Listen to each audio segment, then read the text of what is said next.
A lot of people find it hard to sit down and be taught because they are comfortable. And sometimes when God wants to produce a leader, like he did for me, he made me uncomfortable. He stripped me of conveniences. If my parents were millionaires and billionaires and they had a lot of money, I will be more comfortable and I won't sit down. So when God does certain things, we don't know the reason why he does them. God sees in the next 30 years, 40 years. So when you face some challenges and you feel inconvenient in some areas of life, you don't know whether that is a seed that God is planting because God wants to produce a precedent among your children. And God wants that son or that girl that will be a foremost leader globally, not to come out of a family of comfort, so to speak. Because there are some people, comfort kills their calling. There are some people, comfort kills their calling. Too much comfort. Because when you're too much comfortable, you won't pray. You don't need money. Your father has plenty of oil blocks, plenty of properties. Before you sneeze, millions of dollars are in different accounts. Which prayer will you pray? You won't pray. It is going to be hard for you, which is why the Bible, Jesus makes it clear that pastors and ministers of God should be careful of covetousness, and even believers in general, but especially for leaders in particular.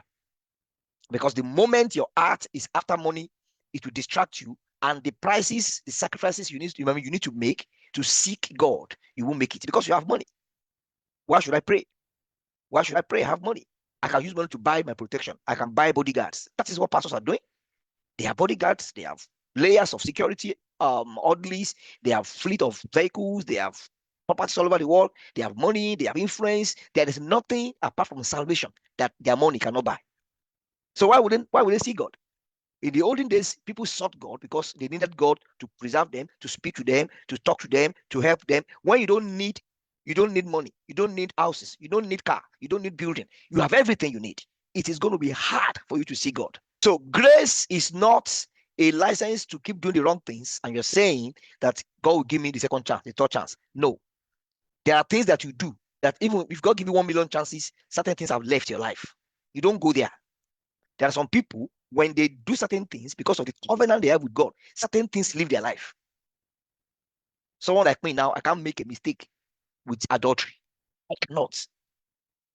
God forgives people. It's not about forgiveness. I can't try it. I cannot try it. There's a penalty for it. No genuine servant of God that goes into adultery will not be caned. You lose something. Something tangible leaves your life.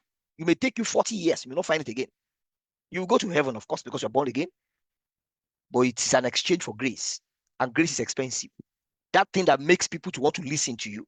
That thing that makes you to pray and God answers that prayer. That thing that makes you to long for God. That thing that makes you to be shielded and protected from the powers of darkness. It is beyond prayer and fasting alone.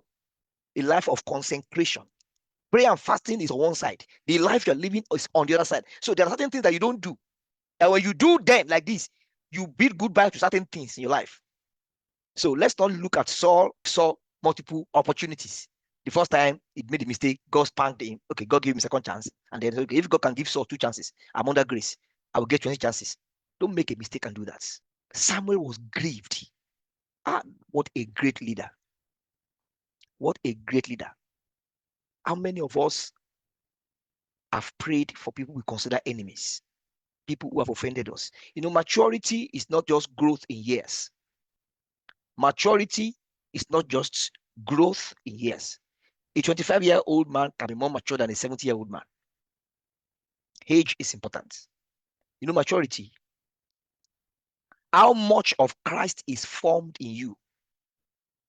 How much of Christ is formed in you relative to the opportunities you have? And that is going to be tested by how do you forgive people? How easily do you get offended and then you get over it? How easily do you pray for people that have hurt you? That is how God measures your maturity and whether you are growing. Whether you are growing.